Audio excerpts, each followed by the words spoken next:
What's up, loyal fans? It's Charles here with Rocket Punch Army to do a review of the 135 scale Mechatro Wego Red version. Sentinel keeps releasing these things and they are seriously like a crack addiction. If we look down here, usually it tells you the name of the figure. It says AKA, whatever that is, but let's just call it the red one. It's the same as the one I reviewed, and actually I've done two reviews, and you're probably wondering where the second one went. Well, the second one, the footage disappeared. I have no clue what happened to it. It's nowhere, which sucked because that's the review where I showed you how the colors interchange. So I'm going to use this review as a substitute for the other one. And the review that I had done to show you that was with the green one.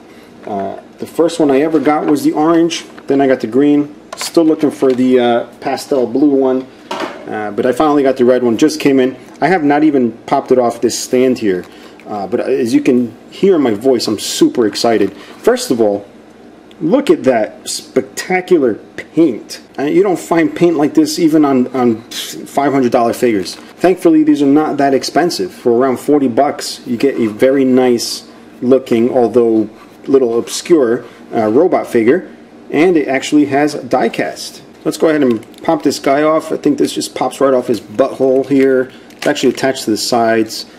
Alright, then we got to take this plastic off. To take the plastic off, just so you guys know, you got to remove all the panels on the front here, just like that. Remove that, and you'll see the inside, just like the other one I reviewed, has a little cockpit area. Just so you guys know, in case you haven't seen my other videos, it's a robot designed for children to go to school and whatnot, which is a little weird, but again, this is Japanese, so that explains it all.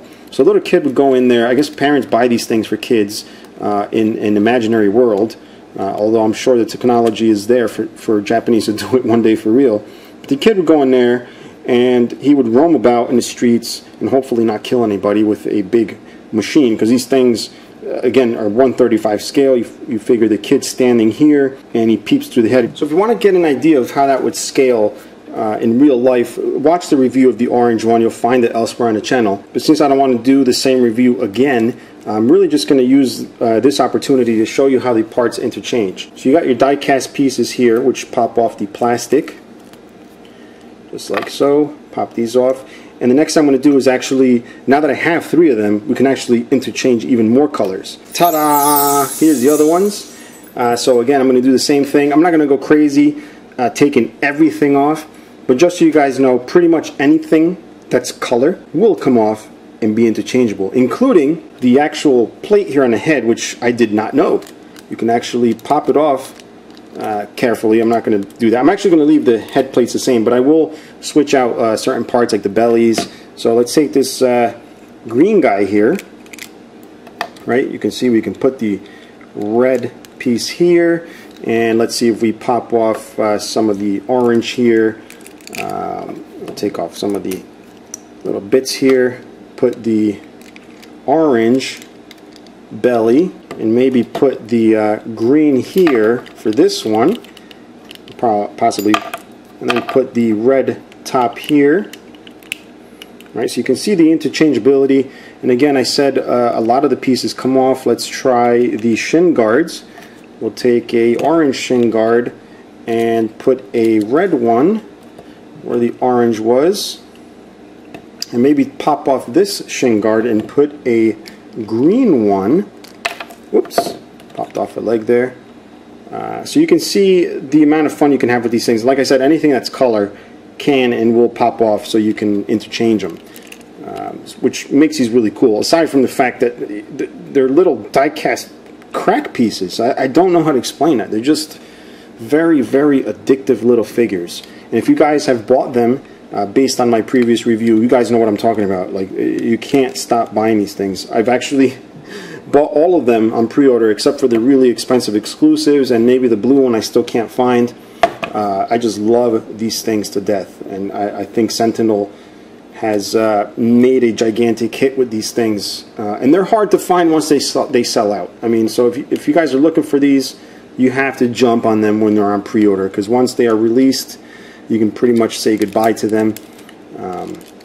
But they're absolutely amazing little pieces. The paint is flawless. There's not one mess up in any of the paint apps on these figures. Even the little lighting details on the back is amazing. I can't say enough good things about these little figures. Like I said, they run around 40 bucks, but if you miss out on them, they shoot anywhere from 40 to 50, 60, 70 bucks. The exclusives are going on eBay for about you know, $170, which is insane, especially when you know these things are only around 40 bucks new. But yeah, so here they are, guys. Just an idea of what's going on. These things are tons of fun. If you want to get these, at least the ones that are available right now, you can click the link below to BBTS to grab yourself a couple of these. I don't know which ones are available at the moment, but if you do find one, grab them before they disappear. I'm going to be doing a review of, I believe, a white one is coming out, and also a pink one, which I technically got from my wife, so that way she doesn't bother me about buying too many of these. But yeah. So they keep toppling over because they do have little tiny feet, and I'm not really adjusting the feet for them to stand. But in any case, they come with these little stands, and in case you didn't know, these little stands are like little Lego pieces. If I can find the top here, you'll see it's got these little pegs, so you can actually keep them in these little clear acrylic cases, which are nice. It's a nice acrylic case, and you can stack them on top of each other, make a big wall full of these things. I'm telling you, they made these to be insanely collectible and very addictive. So again, if you want to pick these up, link is below in the description. If you have any questions or comments, leave them below. If you're enjoying the videos, guys, please subscribe, support the channel. If you want to super support the channel, there's a link up here if you want to do that. And as usual, any questions, comments, go down below. Until next time, bye-bye.